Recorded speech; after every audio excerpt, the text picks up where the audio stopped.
Hey y'all, just wanted to update you on today's harvest. Augie and I, we were outside for a while, got a couple of cucumbers, lots of tomatoes, found this little green bean here. It was left on the vine a little too long, but pulled some tomatoes that had a little blushing on them, so I'm gonna let them ripen inside because I see a lot of those stink bugs out there and they like to suck on your tomatoes and put their little nasty stink bug enzymes there so they can feed. And so I just try to get them early because I'd rather not share the food with the bugs if possible. But today I was outside just trying to get my tomatoes off the vine, do my normal walkthrough and see what's ready. It rained this morning, or early this morning, late last night. It rained, so I didn't have to water anything. Everything was pretty moist, although we had a pretty hot day. I didn't need to water. However, outside won today.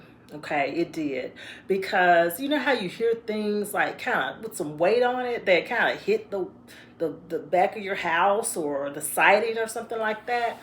That was happening a lot today. So normally when I go outside, I'll put my little mosquito incense on about 20 minutes before I go out there to try to deter the mosquitoes from eating me up, in addition to wearing long pants and putting a little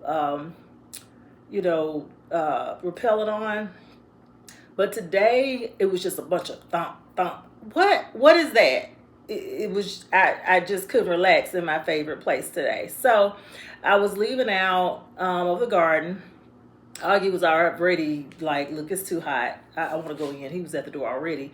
But there's this big, gigantic brown creature on the side of my house near the garden. And I just said, you know what? It has to live. I'm going to let it just have outside today. And I'm just going to come on in, rinse the vegetables that I have off, and just let outside have outside today. It was just too hot anyway. So listen, like I told you, this is a journey for me. I am afraid of everything and I'm still doing it, and I do love it. I really, really do. And some people will say, why you need to get used to that if you're going to work outside. But we're not working with the same equipment. All of us are different in relation to our fears and things like that, but I'm doing it anyway, and most of the time it brings me peace. But what today reminded me of is, though I really do love the summer and I like all of the things that are blooming and color and all that stuff, I really do prefer fall gardening better. I really, really do. So you don't get the same vegetables, but in terms of just being a better place to be without all of the things that you have to fight off, especially if you don't like them like me, fall is so much better. But anyway, happy gardening.